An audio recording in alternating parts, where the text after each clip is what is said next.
결혼과 거룩. 고린도전서 7장 10부터 17절.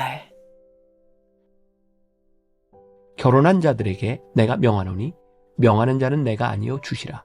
여자는 남편에게서 갈라서지 말고 만일 갈라섰으면 그대로 지내든지 다시 그 남편과 화합하든지 하라. 남편도 아내를 버리지 말라. 그 나머지 사람들에게 내가 말하노니 이는 주의 명령이 아니라 만일 어떤 형제에게 믿지 아니하는 아내가 있어 남편과 함께 살기를 좋아하거든 그를 버리지 말며 어떤 여자에게 믿지 아니하는 남편이 있어 아내와 함께 살기를 좋아하거든 그 남편을 버리지 말라. 믿지 아니하는 남편이 아내로 말미암아 거룩하게 되고 믿지 아니하는 아내가 남편으로 말미암아 거룩하게 되나니 그렇지 아니하면 너희 자녀도 깨끗하지 못하니라. 그러나 이제 거룩하니라. 혹 믿지 아니하는 자가 갈리거든 갈리게 하라. 형제나 자매나 이런 일에 구애될 것이 없느니라. 그러나 하나님은 화평 중에서 너희를 부르셨느니라. 아내된 자여 내가 남편을 구원할는지 어찌 알 수 있으며 남편된 자여 내가 내 아내를 구원할는지 어찌 알 수 있으리요. 오직 주께서 각 사람에게 나눠주신 대로 하나님이 각 사람을 부르신 그대로 행하라. 내가 모든 교회에서 이와 같이 명하노라. 명하는 자는 내가 아니요 주시라. 율법에서는 음행이 아니고는 남편과 아내를 버릴 수 없습니다. 결혼은 하나님이 우리에게 주신 선물인 동시에 함부로 깰 수 없는 약속이기 때문입니다. 그런데 초대교회에 문제가 발생했습니다. 실제로 사도 바울의 목회 현장에서 갈라선 부부가 생겼고 신앙 문제로 고민하는 사람들이 있었습니다. 이방인들에게도 복음이 전해지면서 신앙 문제로 가정에 심각한 불화가 초래된 것입니다.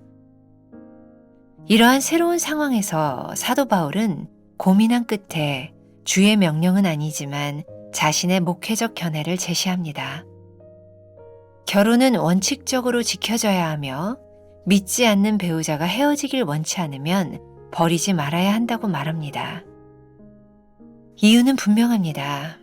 아직 구원받지 못한 배우자를 구원하시려는 하나님의 계획이 있으니 참고 기다리라는 것입니다.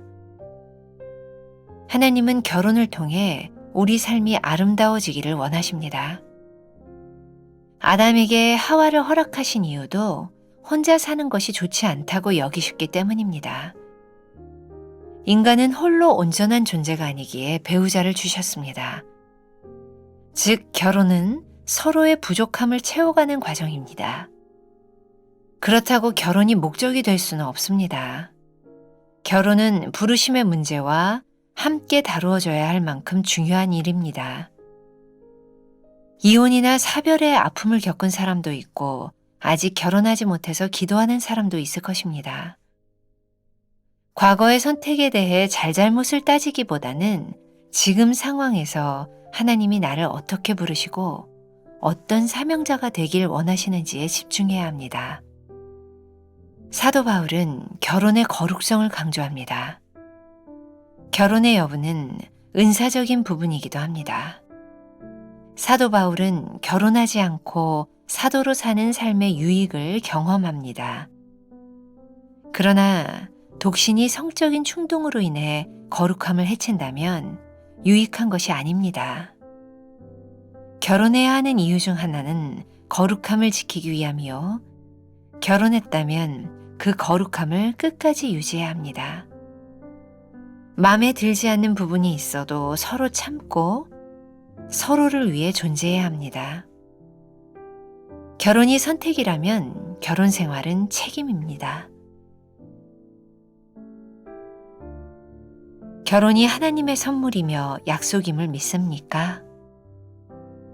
결혼이 거룩하기 위함임을 믿습니까? 믿지 않는 배우자를 위한 하나님의 구원 계획을 믿습니까?